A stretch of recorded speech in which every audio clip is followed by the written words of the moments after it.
김지우 씨가 날씨와 생활 정보 전해줬는데 방금 전에 슈가 크래시 그 얘기했잖아요. 네. 내 얘기인가 싶어서 약간 뜨끔한 아니 방금 예. 살짝 웃으셨는데 뭐 때문에 또 웃으셨어요. 예. 저 김지우 씨가 이렇게 막 열심히 하는 모습이 저는 이제 선배로서 이렇게 후배를 보니까 그게 너무 흐뭇해가지고 이렇게 네. 웃었습니다. 보고만 있어도 예쁜 사람. 예. 네.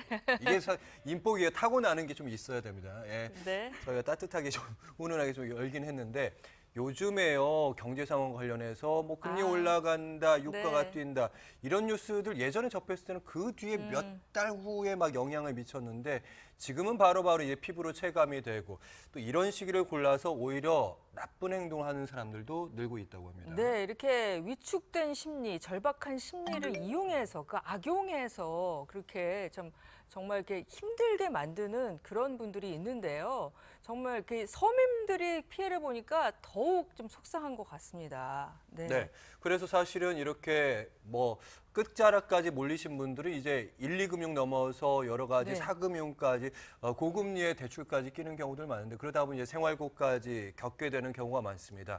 이렇게 막다른 골목에 몰린 사람을 도와주는 법적 제도가 있다고 하는데요. 이름하여서 채무 조정 제도에 대해서 알아보도록 하겠습니다. 여러분 어서 오십시오.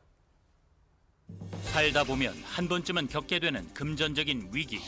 특히 경기가 침체된 요즘엔 벼랑 끝에 몰리게 되는 상황들이 다양해졌다고 합니다. 절박한 사람들의 심리를 악용하는 사기꾼들이 활개를 치고 교묘한 수법에 속은 서민들은 불법 사금융에 손을 대기도 한다는데 처음에는 일금부터 수익을 대출 받았다가 실현금이 떨어지면 사금융권은 대출을 받고 채권 추심에 시달리고 매우 힘든 상황이 오죠. 적신호가 켜진 당신의 경제를 구하라. 알고 보면 힘이 되는 법률 정보 지금 소개합니다. 와, 대박. 오전인데도 사람 많은 것 봐. 매출 1억 원을 올리고 있는 꽃집 주인 김 사장. 인기에 힘입어 최근 3호점을 개업했는데요. 상식 씨 오랜만. 사장님 안녕하십니까? 가게 아주 심플하게 잘 꾸몄네. 주문량은 좀 어때? 주문 꾸준히 들어오고 있는 상태고요. 참. 근데 사장님 그 제주도 카페 준비는 잘 돼가고 계세요?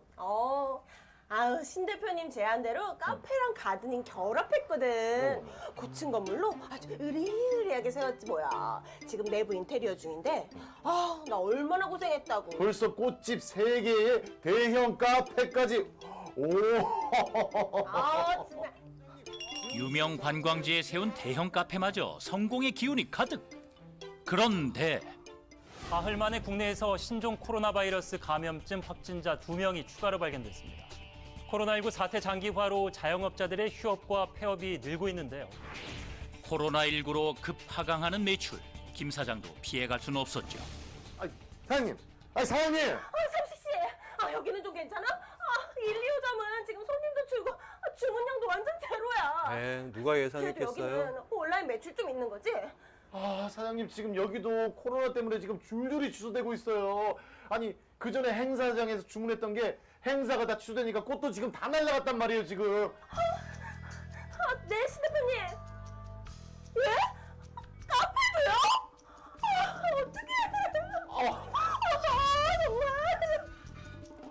이후 매장들은 전부 다 폐업하고 전 재산으로 빚 일부를 막았으나 어떻게 이렇게 망해?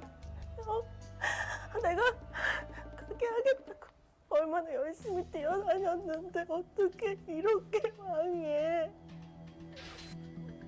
이제 은행에 남은 빚은 8억 원.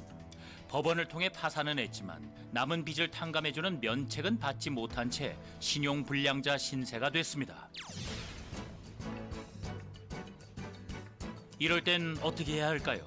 개인회생 파산 전문가 황성주 법무사를 찾아가 봤습니다.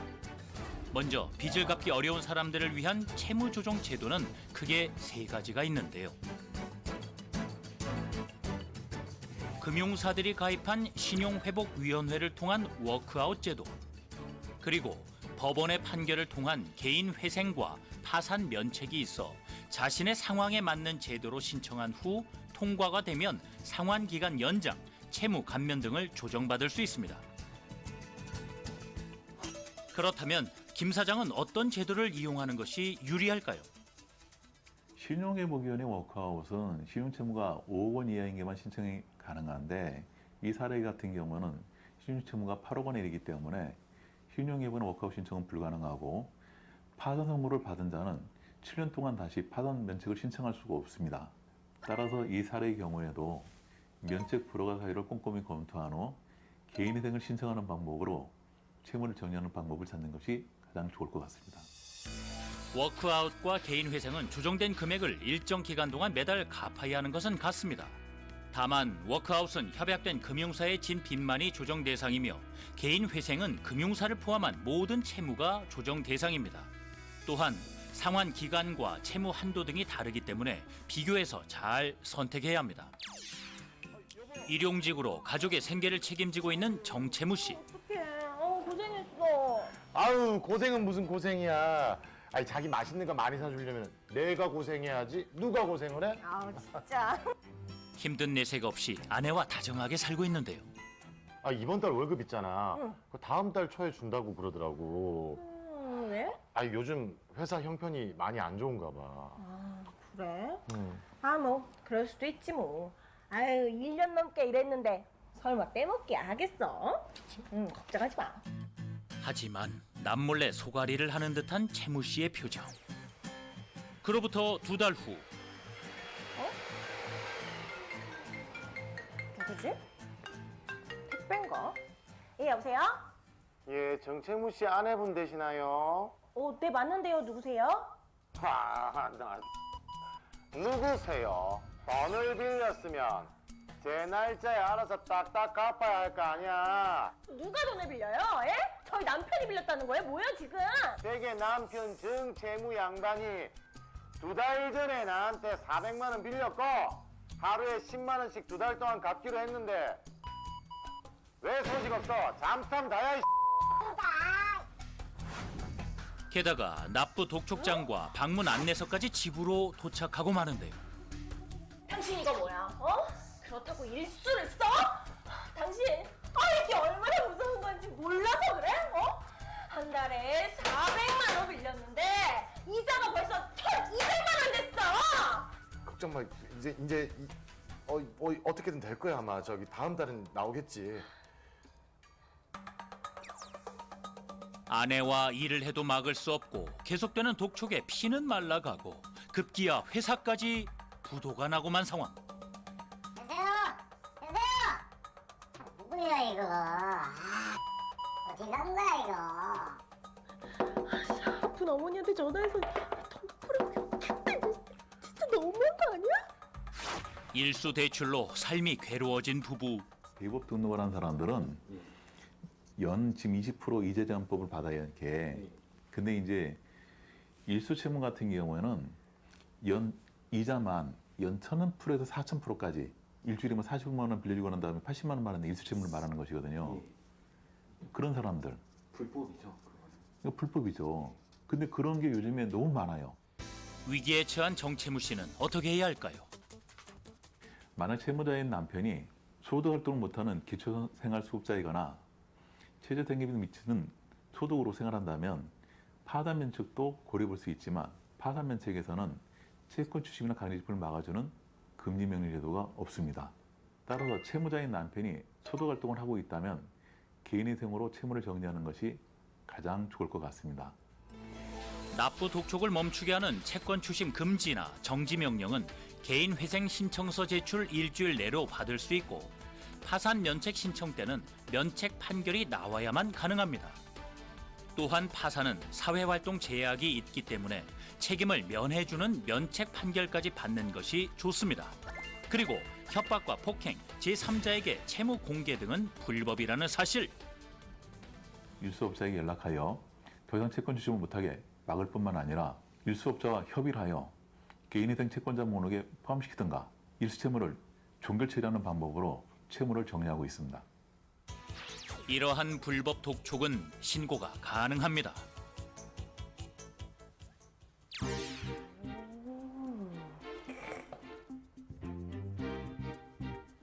다음은 사회생활 1년 차인 김다혜 씨의 이야기입니다. 재택근무 중이던 그녀에게 문자 메시지 한 통이 도착했는데요. 수익률 200% 보장. 이 문자를 받은 당신은 행운아. 나도 돈 좀 한번 벌어볼까? 이게 마이크로인이구나. 해당 채팅방에 초대되자 다혜 씨는 많은 관심을 표현했고 그러다가 수익 인증왕으로 유명한 왕 할머니와 친한 사이가 됐습니다. 그리고 얼마 후 할머니는 소수에게만 특별히 투자 정보를 공유하겠다고 문자 메시지를 보내왔는데요. 정보 준다고? 정보 좀. 뭐 자기도 투자 생각 있어? 그럼요. 있으면 딱딱 말하고 아니면 나도 이제 앞으로 말 안 걸게. 저 생각 있어요. 근데요, 할머니. 제가 적금 든 게 지금 500만 원이 채 안 돼가지고요. 오케이. 그거라도 충분해. 그러면 걱정 말고 남 믿고 따라해봐요. 이 할머니도 이번 달에 1,000만 원 투자해가지고 2천만 원 재미 봤잖아. 2천이요? 그게 말이야. 어떻게 하는 거냐면 자신만의 투자 방법으로 건물주가 된 손녀의 일화까지 들려주면서 친절하게 비법을 공유. 덕분에 작은 수익을 얻게 되자 다혜 씨는 더 큰 수익을 빠르게 보기 위해 할머니가 알려준 곳에서 대출까지 신청했습니다. 네, 옵조뱅킹 오비동 지점장 정미남입니다. 안녕하세요. 저 왕할머니 소개받고 전화 드렸는데요. 네, 주거래 하시는 투자 사이트로 지금 환전돼서 머니 지급되셨어요. 그리고 지금 저희 은행 거래 감사 이벤트로 1,000만 원 머니 더 넣어드렸습니다. 감사합니다. 하지만 은행 관계자는 사실 1인 2역의 사기꾼.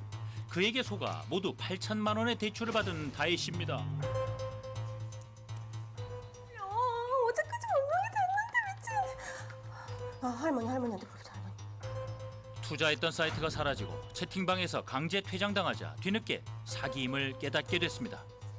전화 좀 받아라, 제발. 할머니. 말 좀 하라.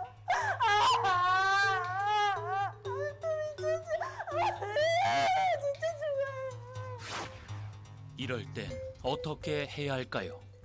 불특정 다수인에게 쉽게 돈을 벌 수 있다고 문자를 대량으로 보낸 후 일정한 요건을 충족해야만 수익금을 인출할 수 있다고 하면서 단기간에 수억 원의 돈을 번 것처럼 허위 자료를 보여주면서 고의로 투자자의 실수를 유발하여 투자금을 전부 없어지게 만들거나 투자를 단톡방에서 쫓아내고 사이트를 없애는 방법으로 사기를 치는 리딩 투자 사기가 극성을 부리고 있습니다. 이 사례의 경우 개인위생으로 채무조정을 받는 게 가장 현명할 것 같습니다.